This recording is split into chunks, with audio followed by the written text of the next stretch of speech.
Kamu tidak harus disukai semua orang. Dunia tidak akan menyesuaikan diri dengan ekspektasi emosionalmu, dan orang lain tidak berkewajiban untuk menyambut kehadiranmu dengan hangat. Ada kalanya kamu bisa memberikan yang terbaik, berbicara dengan benar, bahkan membantu mereka. Tetapi tetap saja, ada hati yang menolakmu, mulut yang mencelamu, dan mata yang menilaimu dari jauh. Bila kamu bergantung pada penerimaan orang lain, maka kamu telah menyerahkan harga dirimu pada pasar opini. Orang yang tidak menyukaimu mungkin tidak pernah bisa dijelaskan dengan logika yang bersih. Ia bisa karena iri, karena luka masa lalu, atau sekadar karena kamu mengganggu mata mereka. Dan itu tak harus diselesaikan.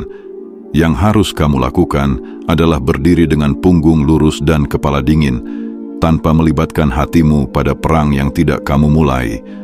Berikut ini adalah cara-cara yang bisa kamu tanamkan dalam dirimu untuk tetap tenang, stabil, dan tak tergoyahkan. Pertama, pisahkan antara dirimu dan persepsi mereka. Apa yang mereka pikirkan tentangmu bukanlah dirimu. Itu hanya citra yang mereka bentuk berdasarkan pengalaman, trauma, atau prasangka mereka sendiri. Bila kamu membiarkan persepsi mereka mengaburkan jati dirimu, kamu sedang menyatu dengan bayangan, bukan realitas. Tidak semua penilaian layak diterima. Ada yang hanya pantas dibuang diam-diam. Ketika seseorang tidak menyukaimu, kamu tidak perlu tergesa-gesa memperbaiki dirimu hanya karena ingin diterima. Perbaikan sejati datang dari evaluasi yang jujur, bukan dari tekanan eksternal yang bias. Orang lain boleh tidak suka, tapi kamu tetap punya otoritas mutlak atas sikap dan pilihanmu sendiri. Menerima bahwa kamu akan disalahpahami adalah bagian dari kedewasaan. Jika kamu menolak itu, kamu akan terus-menerus merasa frustrasi dan ingin menjelaskan dirimu kepada semua orang. Padahal tidak semua orang berhak atas penjelasanmu. Diam bisa menjadi perisai dan batas bisa menjadi benteng. Kamu tidak hidup untuk menjadi bayangan dari keinginan orang lain. Semakin kamu memahami bahwa kamu bukan pusat kehidupan mereka, semakin kamu terbebas dari ilusi bahwa semua harus menyukaimu. Bebas dari ilusi ini adalah awal dari kekuatan. Kedua, jangan kejar pembenaran, kejar ketenangan.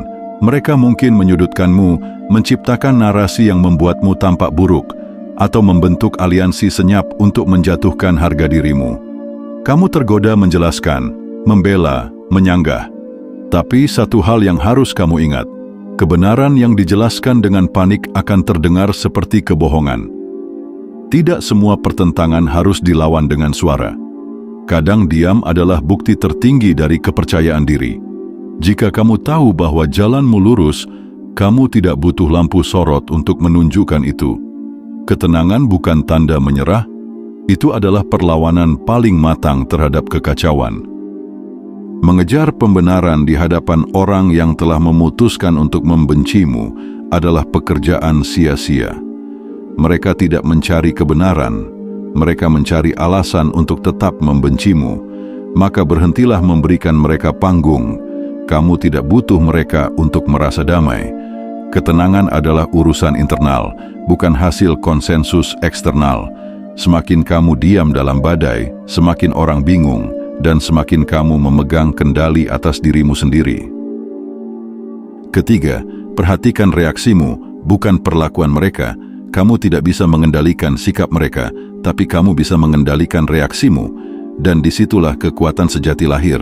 Orang lain bisa melukai, meremehkan, atau mengabaikanmu, tapi bagaimana kamu merespons akan menentukan siapa sebenarnya yang sedang menang. Reaksi emosional yang meledak-ledak seringkali membuatmu terjebak dalam permainan mereka. Mereka ingin kamu terpancing, karena saat kamu kehilangan kendali, kamu menjadi bahan yang mudah dikendalikan. Jaga wajahmu tetap tenang, bahkan ketika hatimu bergolak. Itu bukan kepalsuan, itu disiplin. Kamu boleh merasakan marah, kecewa, atau terluka, tapi kamu tidak harus mengumbar semua itu. Simpan reaksi dalam ruang sadar, ubah reaksi menjadi observasi, ubah luka menjadi data, dan ubah gangguan menjadi latihan untuk menjadi tak tergoyahkan. Mereka hanya bisa mengganggumu sejauh kamu memberi izin. Setiap reaksi adalah tanda bahwa kamu membuka pintu. Tutup pintunya. Kamu tidak butuh tamu seperti itu di ruang mentalmu. Keempat, abaikan drama, pegang kendali atas narasi. Mereka akan menciptakan cerita tentang siapa kamu, apa yang kamu lakukan, dan kenapa kamu harus dijauhi. Tapi kamu harus tahu satu hal penting. Mereka hanya punya satu senjata, narasi. Dan kamu bisa membuatnya tumpul dengan tidak masuk ke dalam panggung mereka. Jangan biarkan hidupmu diatur oleh cerita yang mereka karang. Jangan ikut tampil dalam drama yang kamu tidak pernah tulis. Kalau kamu bereaksi, kamu sedang mengisi peran. Tapi kalau kamu tetap tenang, kamu sedang keluar dari naskah mereka. Dan itu membuat mereka kehilangan kendali. Pegang kendali atas narasi hidupmu sendiri. Jalani hidup dengan integritas yang konsisten, bukan respons reaktif terhadap tuduhan. Konsistensi akan mematahkan fitnah dengan sendirinya, sebab waktu adalah hakim yang tidak bisa disuap. Drama hanya tumbuh ketika ada penonton dan reaksi. Ketika kamu berhenti menonton dan berhenti bereaksi, drama itu mati dengan sendirinya. Kamu tidak dibentuk oleh cerita orang lain. Kamu dibentuk oleh bagaimana kamu menulis dirimu sendiri. Kelima, terima bahwa kebencian mereka bukan masalahmu. Kadang orang tidak menyukaimu bukan karena ada yang salah denganmu, tapi karena ada yang belum selesai dalam diri mereka. Kamu bisa menjadi cermin yang memantulkan kelemahan mereka, dan mereka tidak suka dengan bayangan yang mereka lihat. Itu bukan urusanmu. Kamu tidak punya kewajiban untuk mengubah pandangan mereka. Bahkan jika kamu berubah, mereka bisa saja tetap membencimu. Karena kebencian mereka bukan berakar dari tindakanmu, tapi dari kondisi batin mereka sendiri. Jangan masuk ke dalam lubang itu. Mengambil tanggung jawab atas emosi orang lain adalah bentuk kesalahan berpikir yang halus. Kamu bisa peduli, tapi kamu tidak bisa memikul beban yang bukan milikmu. Tanggung jawabmu hanya sampai pada batas sikapmu. Setelah itu, apapun yang mereka rasakan adalah urusan mereka. Melepaskan beban ini bukan ketidakpedulian.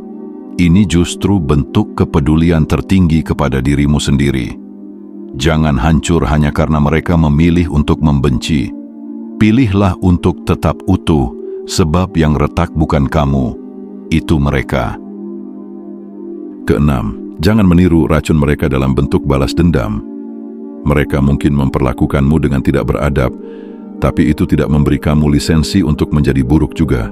Kebusukan orang lain bukan alasan yang sah untuk menghalalkan kejatuhan moralmu. Jika kamu membalas dengan cara yang sama, kamu bukan sedang membela dirimu, kamu sedang menurunkan dirimu ke tempat mereka.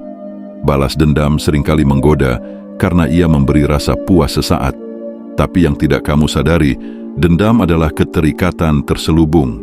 Selama kamu ingin membalas, kamu masih terikat. Kamu belum bebas. Kebencian mereka telah menjebakmu dalam lingkaran yang sama. Kekuatan bukan pada kemampuan membalas, tapi pada kemampuan menahan diri ketika kamu mampu membalas. Ketika kamu memilih untuk tidak meracuni dirimu dengan amarah, kamu sedang menunjukkan siapa yang sebenarnya menang. Orang yang paling kuat bukan yang terakhir menyerang, tapi yang tetap berdiri, tanpa tergoda untuk ikut kotor. Simpan energi untuk hal-hal yang membangun. Jangan biarkan racun mereka masuk ke dalam sistem nilaimu. Kamu boleh terluka, tapi jangan berubah menjadi versi yang kamu sendiri benci. Biarkan mereka tetap menjadi masalah. Kamu cukup jadi pelajaran bagi dirimu sendiri. Yang ketujuh, fokus pada kualitas hidupmu, bukan citramu di mata mereka. Hidup yang baik tidak butuh validasi dari musuh. Kamu tidak harus memperbaiki kesan mereka. Kamu hanya perlu memperdalam kualitas langkahmu. Jika kamu hidup dengan tujuan, etika, dan nilai moral yang terjaga, maka kamu sudah menang, terlepas dari siapa yang tidak menyukaimu. Jangan habiskan energi untuk membentuk citra yang menyenangkan semua orang. Itu adalah bentuk pemborosan batin yang paling sunyi. Citra yang baik bisa dibuat-buat, Tapi kualitas hidup yang baik hanya bisa lahir dari kejujuran, kedisiplinan, dan keheningan yang panjang. Fokus pada pertumbuhan, bukan pengakuan. Kalau kamu terus-menerus menyesuaikan arah hanya untuk meraih penerimaan, maka kamu sedang kehilangan identitas. Tapi kalau kamu melangkah dengan stabil, bahkan di tengah kritik dan penolakan, kamu sedang membangun pijakan yang tidak bisa dihancurkan oleh gosip. Biarkan reputasi ditentukan oleh waktu dan fakta, bukan oleh lidah mereka. Yang kamu jaga bukan kesan, tapi esensi. Dan esensi tidak butuh pujian untuk tetap bernilai. Kamu cukup hidup dengan benar, itu sudah cukup untuk membuat ketidaksukaan orang lain menjadi tidak relevan. Kamu memang tidak bisa memaksa dunia untuk ramah padamu, tapi kamu bisa melatih dirimu untuk tidak goyah di tengah ketidaksukaan yang datang dari mana saja. Sikapmu adalah rumah terakhirmu, dan kamu harus menjaga atapnya tetap utuh walau hujan kritik tak henti-hentinya turun. Bukan siapa yang menyukaimu yang menentukan nilaimu, tapi bagaimana kamu menyikapi ketidaksukaan itu. Disitulah kedewasaanmu, kekuatanmu, dan ketenanganmu diuji. Jangan tunduk pada opini, jangan jatuh pada emosi. Tetaplah berdiri, sebab yang tetap berdiri pada akhirnya akan jadi inspirasi.